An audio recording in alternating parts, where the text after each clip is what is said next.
Dubai నగరాన్ని వర్షం ముంచేసింది. నార్మల్‌గా అయితే దుబాయ్‌లో ఏప్రిల్‌లో పడే వర్షపాతం వచ్చేసి 8 మిల్లీమీటర్లుగా ఉంటుంది.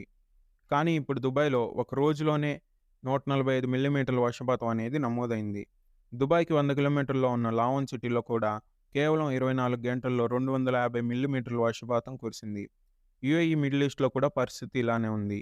పొరుగున ఉన్న ఒమన్‌లో అయితే 19 మంది మరణించారు. వీధులన్నీ జలమయమయ్యాయి.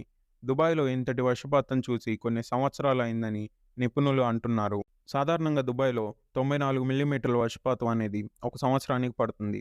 కానీ ఇప్పుడు 145 మిల్లీమీటర్ల వర్షపాతం అనేది నమోదైంది. ప్రస్తుతం దుబాయ్‌లో అయితే ప్రాణ నష్టం ఏమీ లేనట్టుగా తెలుస్తుంది.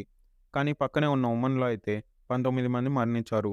దుబాయ్‌లోని ఎయిర్‌పోర్ట్ ప్రపంచంలోనే అత్యంత బిజీయెస్ట్ ఎయిర్‌పోర్ట్. మనం ఎక్కడికి వెళ్ళాలన్నా కూడా ఇక్కడి నుండే కనెక్టింగ్ ఫ్లైట్స్ అనేవి ఉంటాయి. ఇప్పుడు ఆ ఎయిర్‌పోర్ట్ కూడా నిండా మునిగిపోయింది. ఇలా ఎక్కడ చూసినా నీటిలో దుబాయ్ తేలుతున్నట్లుగా మనకు కనిపిస్తుంది. దీనికి కారణం అక్కడ డ్రైనేజ్ సిస్టమ్ ఇంతటి వర్షానికి తగ్గట్టుగా లేకపోవటం.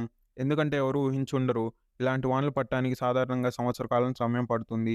అయినప్పటికీ అక్కడి అధికారులు వందల సంఖ్యలో ట్యాంకర్స్‌ని పెట్టి నీటిని క్లియర్ చేస్తున్నారు. కొంతమంది దుబాయ్‌లో ఉండేవాళ్ళు చెప్తుంది ఏంటంటే, వారికి ఒక రోజు ముందుగానే ఇన్ఫార్మ్ చేసి అలర్ట్ చేశారని, వారు సురక్షితంగానే ఉన్నామని చెప్తున్నారు. దుబాయ్‌లో వర్షపాతం శాతం అనేది చాలా తక్కువ. సంవత్సరానికి 100 మిల్లీమీటర్లు మాత్రమే కురుస్తుంది. దీంతో దుబాయ్ క్లౌడ్ సీడింగ్ ద్వారా కృత్రిమ వర్షాన్ని కురిపిస్తుంది. దీనికోసం టెక్నాలజీని ఉపయోగిస్తుందని సోషల్ మీడియాలో చెప్తున్నారు. అసలు ఈ క్లౌడ్ సీడింగ్ అంటే ఏంటి? వాతావరణ శాఖలో క్లౌడ్ సీడింగ్‌కు అవసరమైన మేఘాలను గుర్తిస్తారు. ఎయిర్‌క్రాఫ్ట్‌ల ద్వారా కానీ, గ్రౌండ్ బేస్డ్ జనరేటర్స్ ద్వారా కానీ ఈ పని చేస్తారు. ఆ తర్వాత వాతావరణంలో మార్పులు గమనించి మేఘాల్లోకి వర్షం కురిపించడానికి సీడింగ్ ఏజెంట్స్‌ని పంపిస్తారు. సీడింగ్ ఏజెంట్స్‌లో ఏముంటాయంటే silver iodide, potassium iodide, sodium chloride లేదా dry ice, solid carbon dioxide ఉంటాయి. వీటిని మేఘాల్లోకి పంపిస్తారు. ఇవి మేఘాల్లో పెద్ద పెద్ద నీటి బిందువులను ఏర్పాటు చేస్తాయి. దానివల్ల వర్షం కురుస్తుంది. కానీ ఎక్స్‌పర్ట్స్ ఏం చెప్తున్నారంటే, ఇంతటి రికార్డ్ స్థాయిలో వర్షం కురవటానికి కారణం వాతావరణ మార్పుల వల్లనే అంటున్నారు.